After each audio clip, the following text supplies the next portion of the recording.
Welcome to my channel and to our farm. It is spring here in Wisconsin, and I am loving the weather, loving the flowers, the warmth, being outside.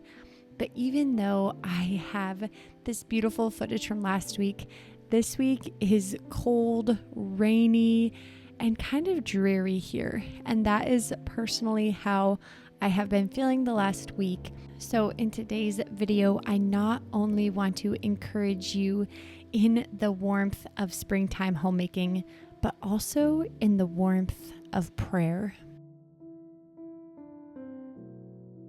I'm not sure if you can hear the rain or not in the background of this voiceover, but although this past week I planted flowers, enjoyed 80-degree weather, my kids played out in the pool, this week we have 50s, even 40-degree weather that is just rainy.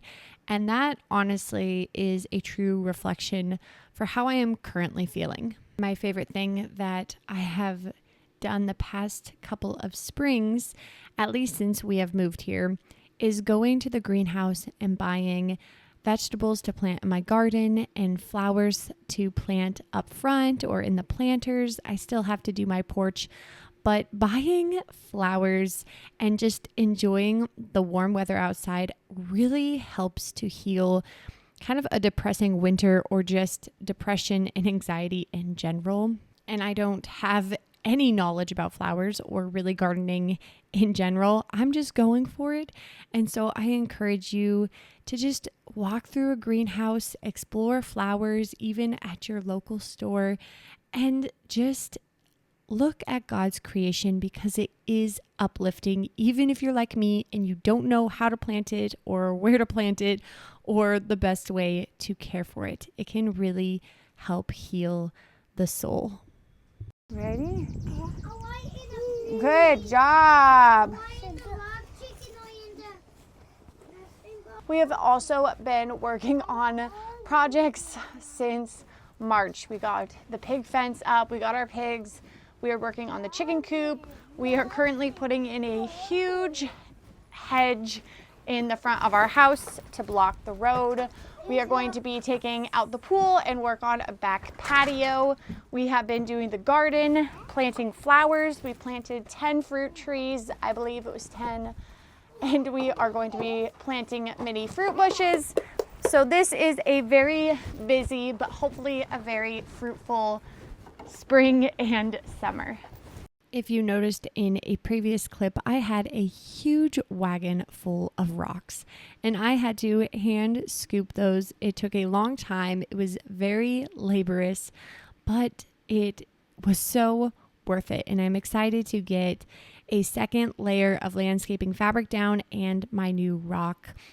But it reminds me of the verse from 2 Corinthians chapter 9, verse 6 that says, "The point is this, whoever sows sparingly will also reap sparingly, and whoever sows bountifully will also reap bountifully." The labor-intensive love that you pour into your home, whether that be on the inside or out or both, is not done in vain, and you will reap bountifully. A lot of times we feel like we don't want to put the energy or the effort into something because we're either not sure what the reward will be, what the outcome will be, if it will be worth it, or we just simply don't want to put the work in initially. And a lot of times we weigh our decisions not based on prayer or what God wants us to do, but what we want to do in the moment. If we aren't busy, if we're feeling healthy, maybe we'll say yes to a few more things that we normally wouldn't. But overall, when we're asked to do something or we're faced with a task, a lot of times we think about, do we want to do this? What could we be doing otherwise? And it's really an in-the-moment decision. And one thing that can be lost in that is prayer. Taking the time to pray, but then also taking the time to listen for God's response. And I have been very poor at this. I probably will continue to be poor at it, but it's something that I really want to work on because God's timing is not our timing. And oftentimes we don't really care what God has to say. We just make a decision based on how we feel or what we want. And so my invitation to you is to stop and to pray about every decision. I am so excited, you guys. My package of candles from Antique Candle Co. has been delivered. I am just so pumped. I have been tracking this for a few days now, and it just smells so good. I haven't smelled any of these, but just the box itself smells so good. And the first thing that I noticed when I opened it was this precious Bible verse from Matthew chapter 5, verse 16. Let your light shine before others. I love that. This is a trimmer for wicks. I have the scents Georgia Peach, Country Home, Blueberry Cobbler, and Mama's Kitchen. I was so excited when I got done planting my herbs and a few other things in my garden, like lettuce, that my package of candles arrived, as you had just heard. But besides praying about decisions, I also want to invite you and challenge you to pray about everything. And we always say, pray about everything, worry about nothing, but that's really hard to do. But if you can remember one thing, remember that Jesus prayed. Jesus, who was born without sin, who was perfect, who is God, he's part of the Trinity, he also prayed. And he went off by himself and prayed all throughout his ministering. If Jesus finds time to pray and believes in the importance of prayer, how much more do we need that? I have been spending the last couple weeks outside working on projects. I have been moving rock in our front porch flower bed, adding flowers, planting trees. We planted fruit trees. I've been in the garden, and we have just been focusing on everything outdoors since the weather has been so nice.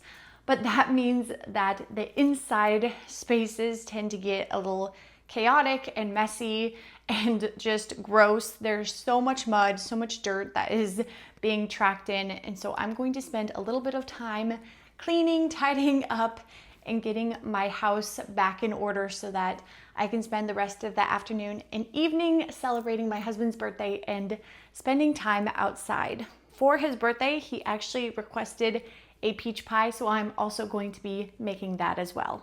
I am so in love with my Antique Candle Company candles. These are non-toxic, they are soy, and have a lead-free wick made of cotton. So I feel so much more comfortable burning these candles. I actually went on a whole phase for about 5 years where I didn't burn any candles, I didn't do Scentsy or anything, and I am someone who loves candles. I would drag my husband when we were dating to the Bath & Body Works candle sales. And then once I started to learn more about candles and the toxins that were being emitted into the air, I stopped lighting them, but I have always missed having beautiful scents that just warm the home.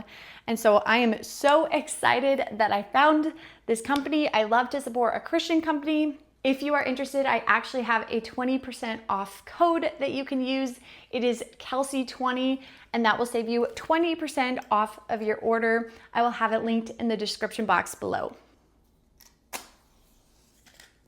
I mentioned before that this week has been kind of a hard week for me, and that is because there has been so much schoolwork that I have to do for my degree. Plus, I started the next school year with my kids yesterday, and now I'm not just teaching 2, I am teaching 3 full-time.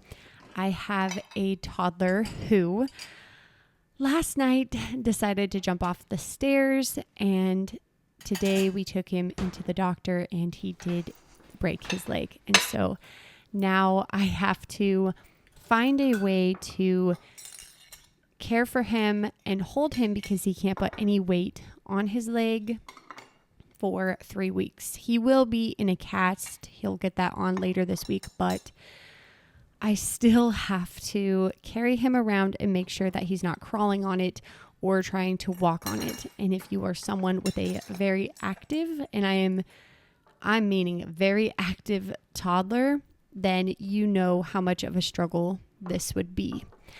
Besides that, I also went to get an x-ray of my thumb because I dropped a metal bar on it from the camper that we just bought. It's a used camper. It's pretty old, but we are very excited about it. And I was trying to figure out how to get this weight distribution bar off, and down it came on my thumb. I actually had to get a hole in the nail to relieve the pressure and try and get blood out from underneath my fingernail. It has been a whole ordeal, but I will tell you something. I did not realize how much I use my thumbs for everything, and this is on my dominant hand, of course. So it has been very eye-opening and also has just been a struggle for me to get everything that I need to get done.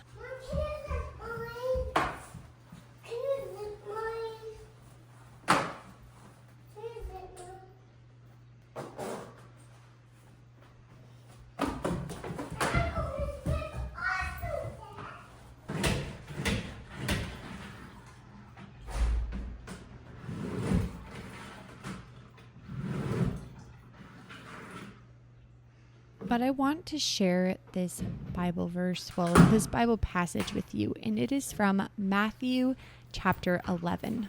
And this is all about Jesus thanking the Father. At the time, Jesus declared, "I thank you, Father, Lord of heaven and earth, that you have hidden these things from the wise and understanding and revealed them to the infants.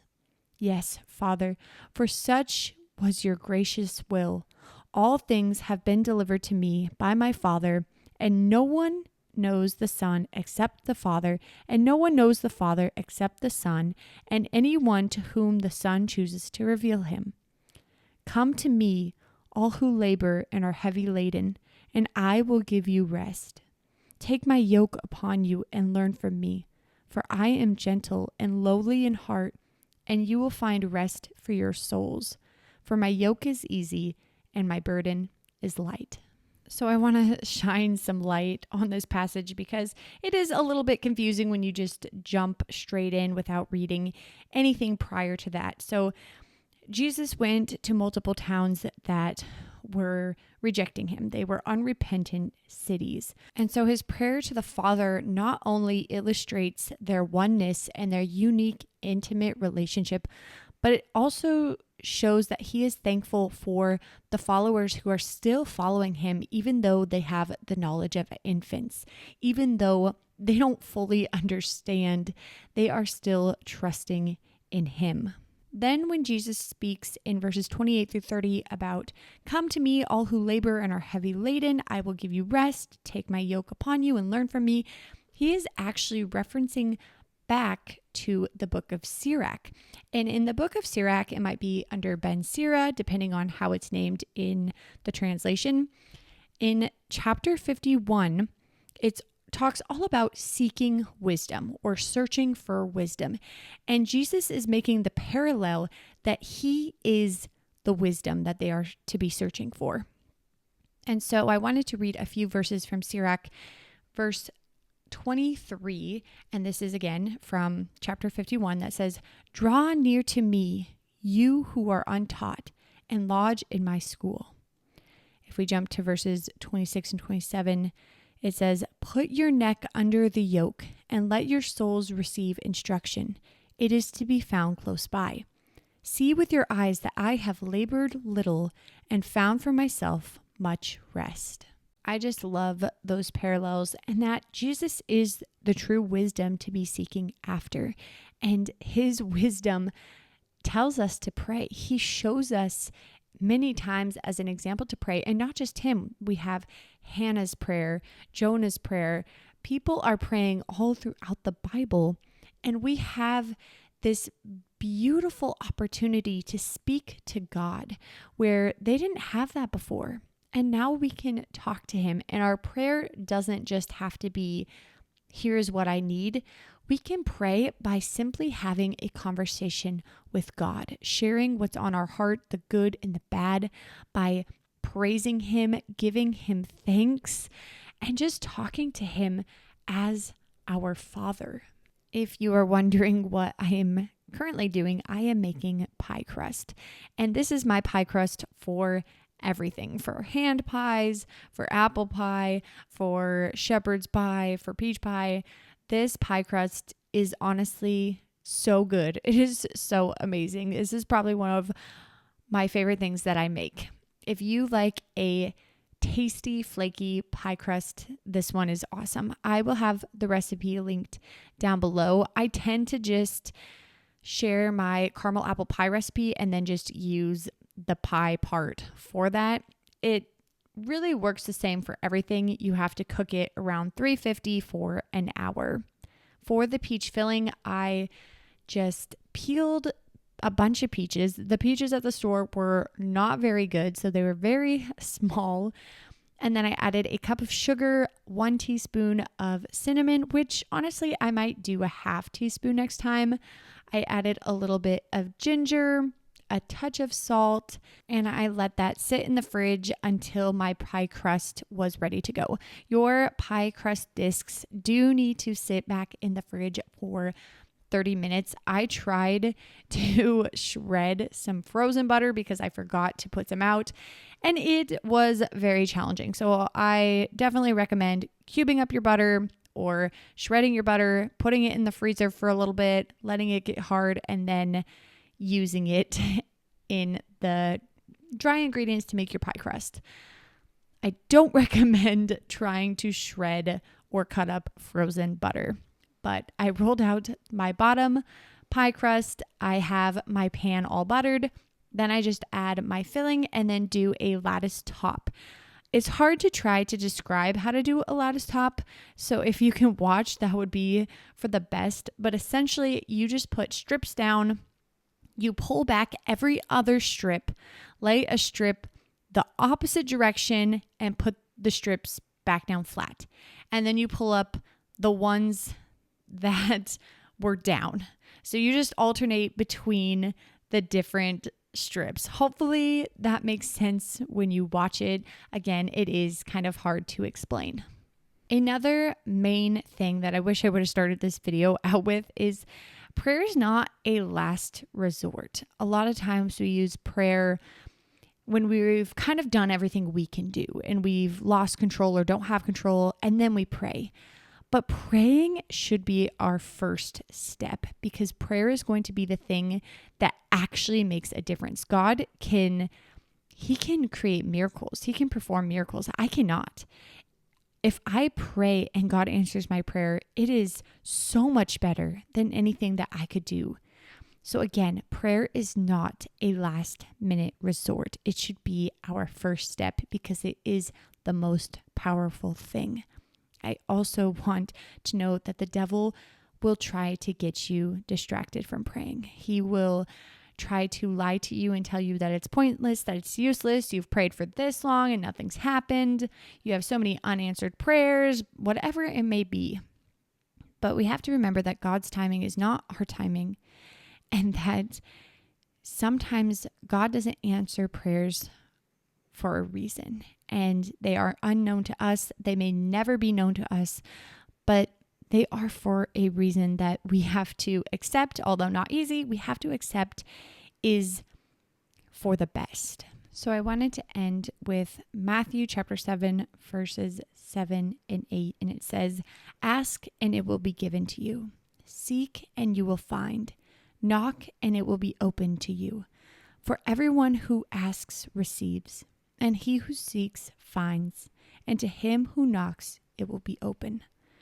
Now I know a lot of times people will push back on that, but I want to remind you of what James has to say. In James chapter 1, verses 5 and 6 tell us, "If any of you lacks wisdom, let him ask God, who gives to all men generously and without reproaching, and it will be given him. But let him ask in faith, with no doubting, for he who doubts is like a wave of the sea that is driven and tossed by the wind." Verse 8 then says, "For that person must not suppose that a double-minded man, unstable in all his ways, will receive anything from the Lord." This is our reminder to pray, and not just pray, but pray with faith.